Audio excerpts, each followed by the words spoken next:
Marché-action, comment fait-il pour résister? Géopolitique, lutte contre l'inflation, probabilité d'une récession. Dans cette vidéo, chers amis, nous allons parler de tous les conflits au Proche-Orient depuis 1945 et leur impact en bourse. Deuxième partie, géopolitique oblige. Quels sont les grands acteurs de la défense cotés en bourse? Alors attention, la plupart sont maintenant sur achat technique, mais je vous présente des titres, et forcément, lorsqu'il y a des retracements sur support, ça s'achète. Proche-Orient et pétrole, baromètre, le pétrole est le baromètre du risque. Pourquoi? Je réillustre cette affaire. Comment le marché action fait-il pour résister? Perspective de politique monétaire accommodante, désinflation, perspective de profit. Vous allez voir qu'elles sont encore tout en haut. Ensuite, ce jeudi 10 octobre, mise à jour du CPI. Un bon chiffre est attendu. Et oui, je vais parler de positif, un peu. Le marché, tout le monde s'enferme dans le négatif. La résurgence, la réplique de la réplique de la réplique de la réplique de la réplique, comme disait Thomas Veillet. Bon. Et enfin, je vous propose un tour d'horizon technique complet des indices US, des indices européens et de nos chers indices chinois qui, j'espère, vous font gagner beaucoup d'argent depuis cette stratégie proposée il y a quelques semaines. C'est parti.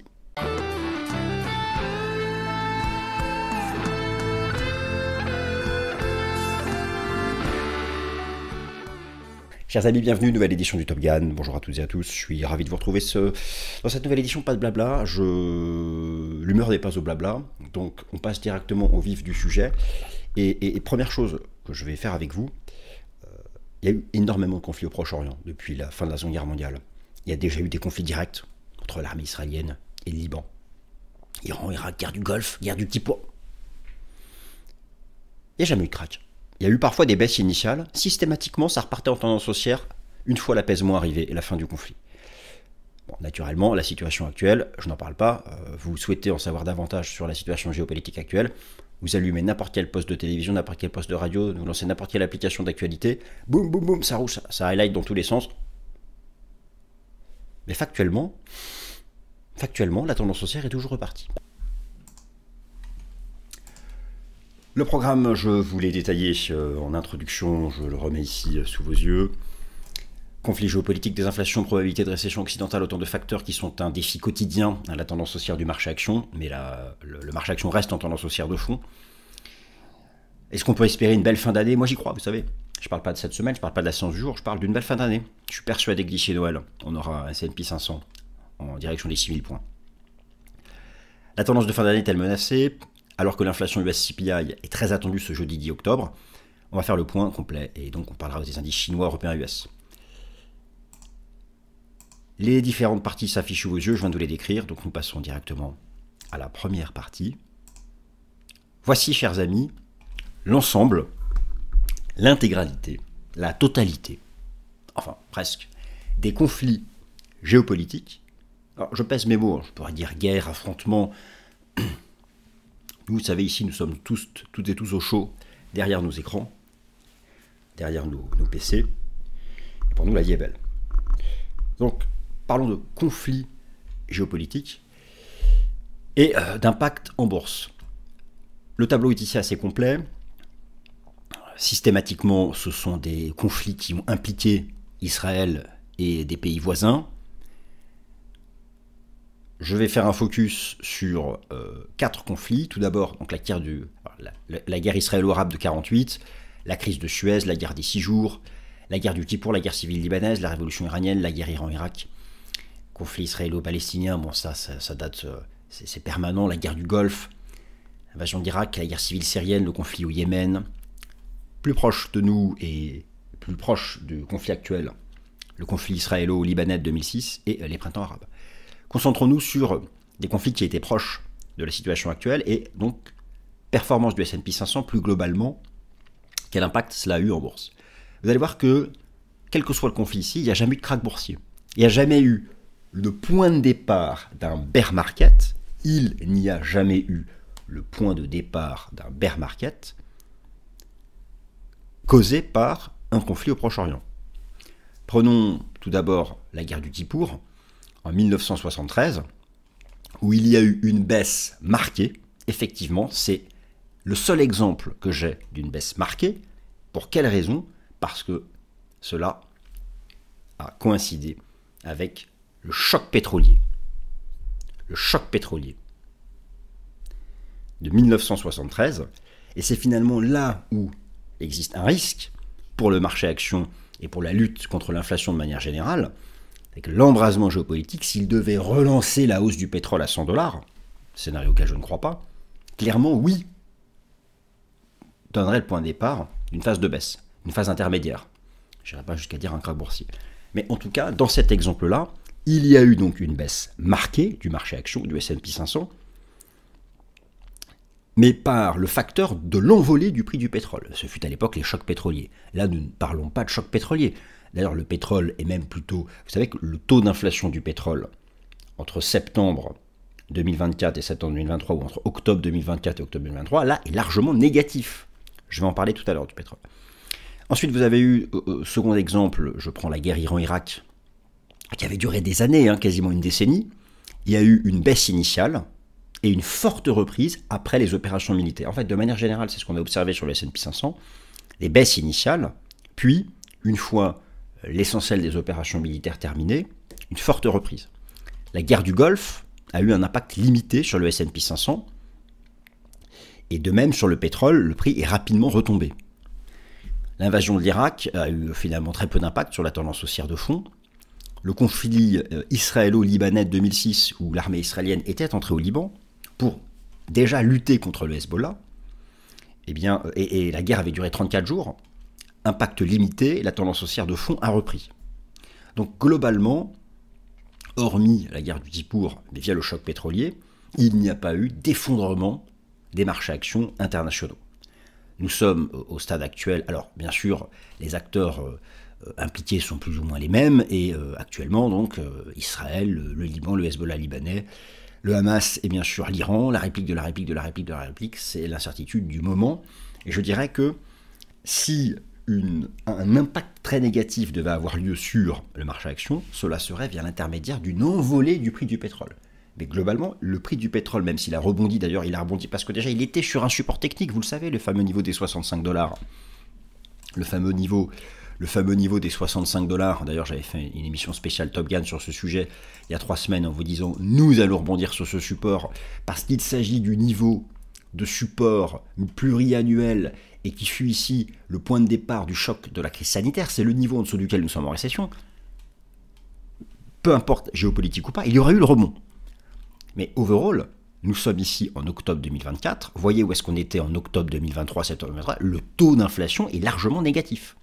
Donc, il n'y a pas de risque. Nous ne sommes pas dans un scénario d'un pétrole à 100 $. Enfin, du moins, au stade actuel. C'est ici, pour moi, en fait, où se trouve la courroie de transmission au marché action. Parce que derrière, si le pétrole devait s'envoler, exploser à la hausse, aller à 93 $, 100 $, cela mécaniquement relancerait l'inflation nominale. Et si l'inflation nominale est relancée, eh bien, les baisses de taux des banques centrales que tout le marché attend n'auront pas lieu. Et là, oui, nous prendrons un choc, un gros choc sur les indices boursiers. Donc, finalement, c'est ce qu'il faut retenir des enseignements du passé. L'impact sur le S&P 500 peut être important s'il y a un doublement du prix du pétrole. Même une hausse de 50%. Nous n'en sommes pas là. En tout cas, voilà, par rapport aux exemples du passé, c'était une première chose importante que je souhaitais vous montrer. Deuxième partie, les actions à suivre du secteur de la défense US. Alors, je vais vous montrer une sélection. Alors, dites-vous bien une chose, ce sont des actions en tendance haussière depuis très longtemps. Elles sont en tendance haussière même avant le déclenchement de la guerre en Ukraine. Cette tendance haussière a été relancée par la guerre en Ukraine. Alors, vous allez voir que sur tous les grands fabricants américains d'armes cotés en bourse, il y a un superbe support d'analyse technique en février 2022, sur lequel toutes les actions ont rebondi. Là maintenant c'est suracheté partout, mais la géopolitique va rester de toute façon un thème cette prochaine décennie. Ce que je veux dire par là, c'est que ces actions s'achètent mais sur repli. N'oubliez jamais ça, en tendance haussière de fond, nous achetons sur support. Et il y a un support idéal qui est suivi par la haute finance institutionnelle. C'est la moyenne mobile à 200 jours. Et pas que, vous pouvez croiser ça avec d'autres outils de l'analyse technique. Je vais vous montrer aussi quelques acteurs européens. Donc là je vous ai mis les principaux. Maintenant on va regarder ça sur le plan graphique. Alors voilà ce que vous pouvez faire en fait. Vous avez ici la liste. Vous pouvez vous créer sur TradingView. Ça peut être utile de vous créer une liste. Moi je me suis créé une liste défense pour pouvoir en faire régulièrement le tour d'horizon. Donc Lockheed Martin par exemple, regardez comme c'est intéressant. Ici, c'était donc c'était où le déclenchement de la guerre en Ukraine? C'était là, le déclenchement de la guerre en Ukraine en février 2022. Eh bien, regardez comme ce support a tout le temps été acheté. Et là, voilà, le marché a fait son breakout. Ce sont des tendances haussières. Dans une tendance haussière de fond, lorsqu'on dépasse une résistance, c'est un signal d'achat. Par contre, le marché est complètement en surachat, typiquement, mais le marché est complètement surachat, mais regardez, régulièrement, il y a des pauses, il y a des retours sur support. C'est un titre qui s'achète si le marché réalise un pullback sur ce support. Revenir en direction de la... Et derrière, ça repartira. Donc dites-vous bien une chose, ces acteurs de la défense ont tous déjà bien performé. General Dynamics Corporation, un point d'achat parfait serait un test de la moyenne mobile à 200 jours. RTX, alors celle-là est vraiment sympathique, mais c'est pareil. La tendance est bien engagée. D'ailleurs, regardez comme c'est intéressant. Ici, vous avez eu donc le nouveau plus haut créé au moment de la guerre en Ukraine. Et son dépassement a entretenu la tendance haussière. Ici, vous avez un point d'entrée sur repli hyper intéressant. Et d'ailleurs, qui correspondrait en fait à un retour en direction de la moyenne mobile à 200 jours. Ça peut être... Il faut partout se mettre des alertes. Vous prenez Northrop Grumman Corporation. Prenez ici février 2022. Février 2022, ce niveau des 413 $ fut le déclenchement de la guerre en Ukraine. Et observez comment, à la touchette près, au dollar près, ce niveau a agi en tant que support. Et là, il est revenu sous résistance. Ici, vous avez un parfait niveau d'achat dans un scénario de pullback et de continuation de la tendance haussière, parce que dites-vous bien que tous ces acteurs de la défense américains, de toute façon, sur la prochaine décennie, vont empiler les nouveaux plus hauts sur nouveaux plus hauts. Ensuite, je vous ai mis quelques acteurs européens. J'aime bien la configuration graphique de BAE Systems. Ça fait un peu drapeau de continuation. Elle est sympathique. Vous avez le Leonardo qui teste sa SMA 200. Ah oui, alors bon, bien sûr, Thales, belle tendance haussière. Là, vous avez une belle trendline, mais je voulais aussi vous montrer, oui, alors, ce ne sont pas que des constructeurs, mais Airbus et Boeing, notamment Boeing, ont quand même des grosses parties militaires.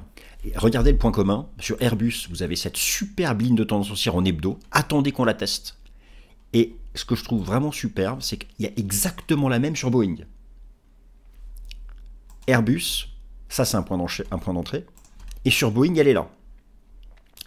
Donc ça, c'est vraiment, ce sont des lignes de tendance à suivre. Et je pense qu'ils peuvent donc vous donner des bonnes stratégies pour une reprise. Prix du pétrole, le baromètre ultime du risque géopolitique. Alors déjà, je voulais aussi remettre les choses en perspective. Effectivement, il y a la possibilité, voilà, qu'Israël s'attaque aux installations pétrolières de l'Iran, mais de manière générale, voyons plus grand. Car, effectivement, l'Iran ne représente que, entre guillemets, 3,5% de l'offre mondiale de pétrole. Alors, pour raisonner, j'arrondis, l'offre mondiale de pétrole, c'est 100 millions de barils jour, d'accord? L'offre mondiale de pétrole, la production mondiale de pétrole, c'est 100 millions de barils jour. Très bien. Les États-Unis produisent environ 20 millions de barils jour. Sont d'ailleurs le premier producteur mondial de pétrole. Et d'ailleurs, c'est intéressant de noter, c'est que l'ensemble des pays du Proche-Orient représente 21% de la production mondiale de pétrole. 21 millions de barils jour. Je vous ai mis ici le détail par pays. Finalement, l'ensemble des pays du Proche-Orient produisent autant que les États-Unis. Et donc l'Iran pèse 3,5 millions de barils de pétrole. Donc de manière générale, en fait, déjà, si Israël devait s'en prendre au pétrole iranien, qui, vous savez, est largement exporté en direction de la Chine, cela concernerait qu'une petite partie de la production mondiale de pétrole, mais oui, clairement, si l'Iran devait voir, je ne sais pas, sa production réduite de 500 000, voire à 1 million de barils jour, cela aurait de toute façon, au moins à court terme, un impact à la hausse sur le prix du pétrole. Mais de toute façon, rappelez-vous, géopolitique ou pas, le prix du pétrole était revenu sur cette grosse zone support qui fut ici le prix avant la crise sanitaire, et c'est le support pluriannuel qui tient depuis 3 ans, en dessous duquel on ne bascule qu'en cas de récession. Je retraiterai le sujet du pétrole dans le Fast and Forex, mais sauf embrasement géopolitique de fou furieux qui concernerait plusieurs pays de la région qui verraient leur production de pétrole contrainte, effectivement, ce serait extrêmement, à ce moment-là, dommageable avec une réduction de la production de pétrole. Nous n'en sommes pas là. Nous n'en sommes pas là. Et donc le prix du pétrole, techniquement parlant, même sur la géopolitique, peut revenir chercher cette zone et ensuite rééchouer en lien avec les fondamentaux classiques. Certain que s'il devait dépasser, exploser cette résistance des 80 $ pour une raison géopolitique, il y aurait un emballement à 90, et là, attention aux dégâts sur le marché action, parce que cela viendrait relancer l'inflation nominale. Et vous savez que si les taux d'inflation sont revenus au niveau auquel ils sont actuels, et j'en parle tout à l'heure, puisque ce jeudi 10 octobre, vous avez la mise à jour de l'indice d'inflation CPI US, c'est en grande partie parce que l'inflation du prix du pétrole, en grande partie parce que l'inflation du prix du pétrole est revenue en négatif. Oui, c'est ce que je vous montrais tout à l'heure. Au stade actuel, l'inflation pétrolière reste négative. Même si là, le prix du pétrole a rebondi sur un support. Donc il faut bien, voilà, il faut pas, j'ai vu des articles, le pétrole rebondit, l'inflation remonte, c'est n'importe quoi. Un taux d'inflation annuel, on compare le prix du pétrole à ce qu'il est maintenant, à ce qu'il était il y a un an. Il reste en baisse de 10%. Oui, s'il prend 30% de plus, les choses vont changer. Il ne faut pas aller trop vite en besogne. Donc, effectivement, et bien sûr, il y a aussi un risque pour ce qui est donc le transit maritime mondial, et en particulier donc le détroit d'Ormuz. Enfin, il y a un certain nombre de choses. Il y a de toute façon des incertitudes. Mais voilà, je voulais donc remettre les choses dans leur contexte, puisque vous avez bien compris que si cette géopolitique devait produire un choc majeur sur le S&P 500 d'ici la fin d'année, cela serait via cette courroie de transmission du pétrole et via le fait que la région représente 21% de la production mondiale de pétrole, donc 21 millions de barils jour. Les perspectives de profit, la clé de la tendance de fin d'année, début de la saison des résultats du Détroit. Allez, on quitte un peu la géopolitique. Bon, on quitte un peu la géopolitique. La question de toute façon que tout le monde se pose, c'est le S&P 500 peut-il poursuivre cette superbe tendance haussière que je vous décris, que j'accompagne avec vous techniquement depuis des semaines et des semaines? La vague 5 est-elle menacée? Peut-on casser tous les supports? Je fais de l'analyse technique tout à l'heure. Mais finalement, au-delà de la géopolitique, pourquoi cette belle tendance? Alors, les perspectives de politique monétaire accommodantes, ok, très bien. C'est le principal argument finalement, mais au-delà de ça, si le marché action progresse, c'est que les perspectives de bénéfices restent attractives, restent optimistes. Alors, janvier, février, mars, premier trimestre, avril, mai, juin, juillet, août, septembre, le troisième trimestre est terminé. Et donc nous allons avoir tout au long du mois d'octobre la publication des résultats des entreprises au titre du troisième trimestre. Ça commence cette semaine avec JP Morgan, PepsiCo, Wells Fargo, BlackRock, etc., etc. Et tout au long du mois d'octobre, vous allez avoir la publication notamment des résultats des GAFAM. Et vous savez que l'essentiel, regardez sous vos yeux, les perspectives de bénéfices du S&P 500 pour 2024 et 2025. C'est l'euphorie haussière. Ce que je veux dire par là, c'est qu'au stade actuel, malgré les conflits géopolitiques actuels, les perspectives de bénéfices des entreprises restent archi optimistes. Parce qu'au stade actuel, ce conflit géopolitique n'a un impact zéro, notamment sur les perspectives de bénéfices de toutes les entreprises liées à l'intelligence artificielle. Et nous savons que cet optimisme des économistes et des analystes financiers repose sur les perspectives de bénéfices des entreprises, entre autres liées à l'intelligence artificielle, aux semi-conducteurs, au secteur de la tech, de manière générale, mais pas que. Il y a bien sûr aussi les perspectives de bénéfices liées au fait que la baisse des taux d'intérêt attendus des banques centrales devrait relancer aussi les actions du secteur cyclique, les valeurs cycliques. Alors oui, si le rebond de l'inflation nominale, si le pétrole remonte à 90 $ et que les taux d'inflation nominaux repartent à la hausse, les banques centrales ne vont pas baisser les taux. Et donc voilà, donc, effectivement, il y a un vrai sujet via ce mécanisme de transmission qui est le prix du pétrole. Et d'ailleurs, dans les conflits passés depuis 1945 au Proche-Orient, vous avez vu que lorsqu'il y a eu vraiment un choc sur le marché action, c'est parce qu'il y avait eu un choc pétrolier. Donc ça reste vraiment un des éléments principaux à surveiller. Mais pour le moment, les perspectives de bénéfices restent archi optimistes.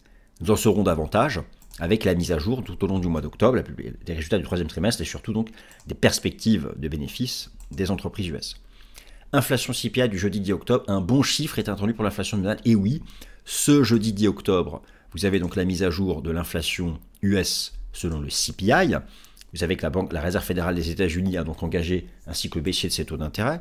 Sa prochaine décision de politique monétaire aura lieu le 7 novembre, soit donc 3 jours après l'élection présidentielle américaine qui a lieu le 4 novembre. Le taux d'inflation actuel, le CPI, est à 2,5% en version nominale. Le chiffre publié ce jeudi 10 octobre, un bon chiffre est attendu, malgré le rebond du prix du pétrole. Alors pourquoi ? Je vais illustrer mon propos, mais dites-vous bien que la première chose à savoir pour ce CPI, c'est de comprendre comment il fonctionne. Et vous avez dans ce CPI 2 grandes catégories dominantes. La catégorie logement, la catégorie transport. Dans la catégorie transport, vous avez surtout le prix du pétrole et le prix des automobiles. Le prix des voitures est en baisse.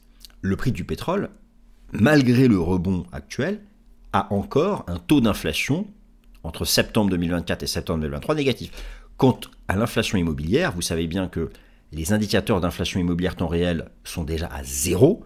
Or, l'inflation officielle immobilière est à 5. Me direz-vous, c'est quoi ? Mais vous savez que ça prend des mois et des mois pour que les chiffres en temps réel arrivent dans l'inflation officielle. Je réillustre mon propos. Donc moi, je pense que ce jeudi 10 octobre, pour l'inflation nominale, nous aurons une baisse. C'est mon point de vue. On est à 2,5. Je pense qu'on aura du 2,4 ou du 2,3. Alors, pour quelle raison ? Tout d'abord parce que en septembre 2023, le pétrole était ici. Et là, le pétrole, et en septembre 2024, le pétrole était là. Donc, 70 $ versus 90, je vous laisse calculer le delta. Il est largement négatif. Donc, ce chiffre du 10 octobre sera bon. Déjà parce qu'il n'intègre pas le rebond d'octobre. Puisque là, le chiffre du jeudi 10 octobre porte sur l'inflation au titre du mois de septembre. Voilà. Alors après, on verra. L'inflation d'octobre, elle sera mise à jour en novembre. Ah bah là, oui, effectivement, là, ça va devenir un sujet, ce rebond du prix du pétrole. C'est d'ailleurs pourquoi je vais vous en reparler, probablement dans le Fast and Forex de ce mercredi. Je n'ai pas encore décidé. Maintenant, l'inflation immobilière, elle est vaincue. Vous avez ici l'inflation immobilière officielle, qui est à 5. Vous avez ici l'inflation immobilière temps réel, mesurée par le Zillow Rent Index et le New Tenant Rent Index. Dans le passé, il y avait parfaite correspondance entre l'inflation temps réel et l'inflation officielle. Il y a eu une divergence pendant la crise sanitaire qui a tout bouleversé, mais mois après mois, regardez, l'inflation en temps réel des nouveaux loyers, elle est à -1. -1. Eh bien, mois après mois, cette inflation officielle qui était... Alors, les nouveaux loyers sont à -1 et l'inflation globale en intégrant les loyers déjà en cours est à 3,5. Ces données, mois après mois, vont arriver dans l'inflation officielle qui va retomber à 3. Et comme elle pèse 33% du calcul du CPI, vous allez voir que ces prochains mois, finalement, même s'il y a un rebond de l'inflation nominale, l'inflation sous-jacente pourrait continuer de baisser. L'inflation sous-jacente, rappelez-vous, le core CPI exclut le pétrole. Mais donc il pondère à fond le logement. Donc en tout cas, pour ce jeudi 10, je pense que nous aurons un bon chiffre du côté de l'inflation nominale. Indice boursier, tour d'horizon, USA, Europe, Chine. Alors où en sommes-nous suite donc à la semaine dernière? Alors au stade actuel, lorsque j'enregistre donc cette émission sur le S&P 500, toujours RAS sur l'horizon de temps long, qui est représenté ici donc par les bougies japonaises en données mensuelles du S&P 500. Pour moi, le bull market sera terminé lorsque j'aurai une divergence de long terme, et je l'attends en 2026, ma divergence de long terme. Donc pour l'instant, RS. En données hebdomadaires, le marché donc construit toujours ce que j'appelle ici être une vague 5. Alors, le nouveau sommet est actuellement en div, et ce n'est pas une div standard, c'est l'esprit de la divergence, mais effectivement, bon, c'est un sujet à noter. Pour l'instant, tant qu'on ne réintègre pas l'ancien sommet, eh bien ça reste bullish. L'ancien sommet est à 5661. Et en réalité, tout est là. Si vous voulez, le S&P 500 reste en tendance haussière tant qu'il ne rebascule pas sous le gap haussier qui avait été ouvert ici le 17 septembre. Donc le S&P 500 reste en tendance haussière tant qu'il ne rebascule pas sous ce gap haussier. Bon, alors, effectivement, les indices chinois, c'est superbe. Je pense que vous êtes tous extrêmement contents de ce qui s'est passé sur les indices boursiers chinois. La hausse récente permet de construire des figures de renversement de tendance à la hausse qui prennent la forme donc d'un double bottom. Merci les mesures des autorités chinoises qui rachètent directement des actions et qui permettent aux entreprises chinoises, notamment dans le secteur immobilier, de racheter leurs propres actions. Désormais, si vous êtes dedans, c'est super. Stop large pour accompagner le mouvement. Si vous souhaitez profiter du potentiel de rebond supplémentaire des marchés actions chinois, car il y aura des corrections, on n'achète que sur repli. Et vous avez donc sur la bourse de Shenzhen, ici, ce superbe support des 9500, 10 000 points. Vous avez sur la bourse de Shanghai le support des 3000, 3100 points. Donc il y a des ETF qui existent sur ce sujet. Support des 3000, 3100 points. Vous avez sur le Hang Seng le niveau des 20 000 points. Ce sont des niveaux qui seront, parce qu'il y a régulièrement des retracements retest, et ça peut permettre de prendre la tendance haussière de fond. Rappelez-vous que l'indice boursier chinois principal, c'est la bourse de Shanghai. Et vous y ajoutez les enseignements du système Ichimoku en données hebdomadaires, nous sommes sortis par le haut du nuage ainsi que la lagging span, et donc on vient mettre un terme au signal bearish qui avait été donné début 2022. Donc voilà, tous les replis, pour moi, j'estime, sur les indices boursiers chinois, sont des opportunités d'achat. Pour ce qui est des actions zone européenne, je prends donc l'Eurostoxx 50 qui représente donc le CAC, le DAX, tout le monde. Le marché reste donc en tendance haussière de fond. Le marché reste en tendance haussière de fond, en données hebdomadaires, il a tenu cette trendline. Je pense que là aussi, comme le S&P 500, nous sommes donc dans une vague 5. La tendance de fond reste haussière, donc vous pouvez associer le chartisme et le système Ichimoku et constater que nous sommes toujours au-dessus du nuage du système Ichimoku. Et pour ce qui est du court terme, eh bien, la tendance reste bullish tant que le marché se maintient au-dessus de cette conjonction qui associe la moyenne mobile à 50 jours et la moyenne mobile à 200 jours.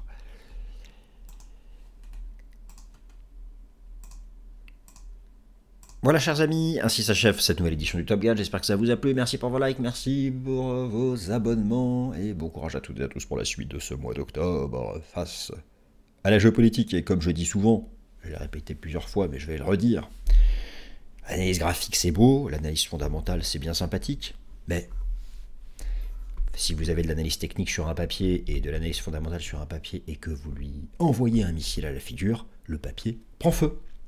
Donc prudence. Merci à toutes et à tous.